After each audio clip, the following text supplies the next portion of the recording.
Dernière partie, donc avec 2 entrepreneurs pour le coup. Voilà, 2 pour le prix d'un. Julien Niquet, qui est le fondateur d'Epsor. Bonjour Julien. Bonjour Stéphane. Épargne salariale.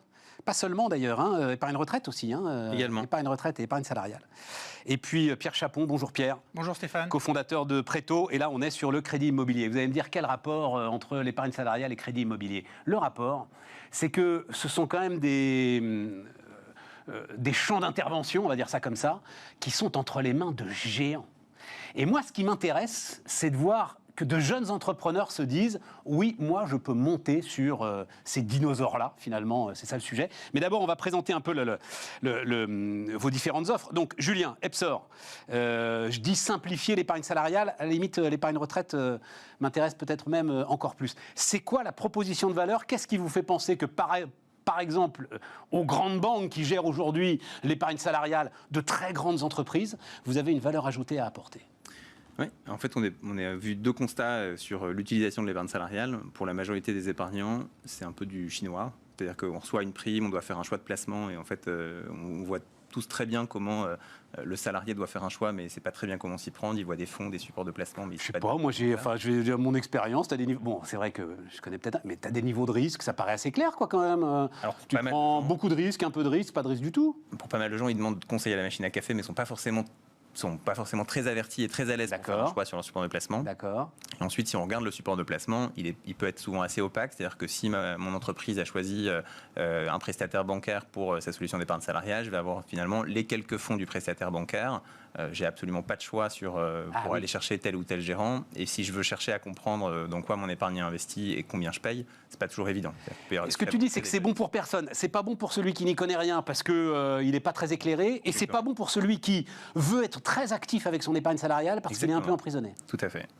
Et donc, quand on part de ce constat-là, on a choisi de faire 2 choses. Un, sur les supports de placement, d'être ce qu'on appelle en architecture ouverte, c'est-à-dire qu'on va sélectionner les meilleurs fonds du marché chez tous les gérants de la place pour aller les proposer au sein des dispositifs des entreprises qu'on équipe. Et ton seul critère, c'est la performance? C'est la performance, c'est la transparence, c'est aussi le fait de proposer plus d'épargne responsable et plus de support d'épargne responsable. On pourra en revenir puisque c'est un sujet assez compliqué en réalité. Et donc sur ce volet-là, c'est vraiment de... On fait une émission quotidienne là-dessus sur Bismart. Donc c'est de dire si on a pris la mesure de la complexité de l'affaire. Je viendrai avec plaisir pour Smart en parler. Impact, les amis. Allez, vous regardez ça. Absolument.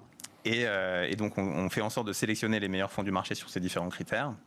Et ensuite, on propose aux salariés une plateforme plus intuitive et l'accès à du conseil. C'est-à-dire qu'on va les orienter sur leur choix de placement, on va leur poser quelques questions pour être capable de les orienter sur leur choix de placement et leur donner accès à un conseiller financier qui est capable d'interagir avec eux sur leur choix personnel. Et finalement, là où aujourd'hui on a cette fameuse machine à café, c'est un exemple qu'on prend souvent en entreprise qui parle beaucoup aux gens, même si dans le contexte actuel, elle est un peu moins, utilisée.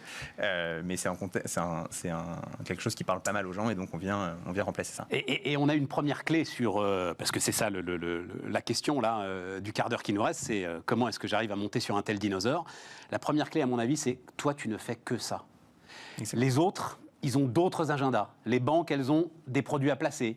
Ou même chose sur l'épargne retraite, les assureurs, ils ont des produits à placer. C'est ça le truc. En fait, les assureurs comme les banquiers, c'est une offre très périphérique, on va dire, dans leur proposition de valeur. C'est-à-dire qu'une banque, elle est d'abord là pour amener du crédit d'investissement, elle est là pour gérer la banque de flux. Et en fait, souvent, l'épargne salariale et l'épargne retraite, c'est vraiment des offres très secondaires dans la proposition de valeur que peut apporter une banque ou un assureur. Et donc, nous, on vient vraiment, sur cette verticale, apporter la meilleure proposition de valeur, le meilleur service aux salariés. Et c'est ce qui séduit des entreprises qui, du coup, basculent d'une solution traditionnelle qui, souvent, roule, fonctionne, mais ne donne pas entière satisfaction pour basculer vers Epsor. En plus, on est à l'heure de réinventer l'engagement des salariés, talent management, aller chercher les meilleurs, etc. C'est une proposition supplémentaire que peut faire une entreprise en offrant tes services, enfin elle le vend comme ça? Oui, c'est ça. En fait, beaucoup d'entreprises cherchent à digitaliser leur process, c'est-à-dire à digitaliser leur marque employeur, leur image, etc. Donc tout ce qui va permettre de digitaliser la fonction RH d'une part, et puis qui va aussi permettre juste d'augmenter l'engagement collaborateur, font partie, en tout cas, des leviers qu'elles vont utiliser. Mais alors, justement, les grandes entreprises, est-ce qu'elles ne sont pas méfiantes par principe, parce qu'eux-mêmes, elles sont challengées par d'autres petits fauves qui leur mordillent les mollets. Donc, est-ce que, a priori, elles ne vont pas être un petit peu réticentes à acheter une solution comme la tienne? En fait, la solution pour nous, c'est d'amener de la sécurité. C'est-à-dire que dès le début, on a fait ce constat-là. On parle de l'épargne des collaborateurs d'une entreprise. Je ne vais pas aller envoyer... Enfin, une fintech, ça paraît très sympa, mais tout je me dis très bien, mais c'est l'épargne de mes collaborateurs. Si demain c'est perdu, c'est un peu dommage. Et donc, ce qu'on apporte sur ça, c'est 2 partenaires qui vont être présents sur la banque et l'assurance. Et en fait, on n'est pas ancien monde, nouveau monde. C'est-à-dire qu'on considère qu'on va amener de l'innovation de services dans l'utilisation, mais on travaille avec des acteurs qui amènent cette sécurité-là. Et donc, on a... C'est juste un intermédiaire. Après, le pognon, il se retrouve dans une grande banque ou chez un gros gestionnaire d'actifs. Exactement. Et en fait, nous, on va chercher un teneur de compte en épargne salariale, on va chercher un assureur, comme on va chercher des solutions de gestion pour finalement agréger des expertises et proposer la meilleure proposition de valeur pour l'entreprise et ses salariés. Et du coup, parmi ça, on apporte cette sécurité-là avec des partenaires qui amènent, qui gèrent les flux opérationnels et amènent de la sécurité. Le choc actuel, que change le choc actuel pour toi, Julien ? Le choc actuel, il change plusieurs choses. On a des RH qui peuvent être... Enfin, nous, nos interlocuteurs, essentiellement, dans l'entreprise, c'est les fonctions RH. Absolument. Les fonctions finance. Donc, on a des RH qui ont plusieurs souhaits. Un, c'est qui ont vu des performances financières depuis le début de l'année qui ont pu être très, très, très chahutées en fonction de leurs prestataires. Donc, du coup, nous, on a un terrain de jeu où la concurrence s'est souvent assez mal comportée. En tout cas, où les résultats sont souvent assez médiocres. Donc, ça vient vraiment...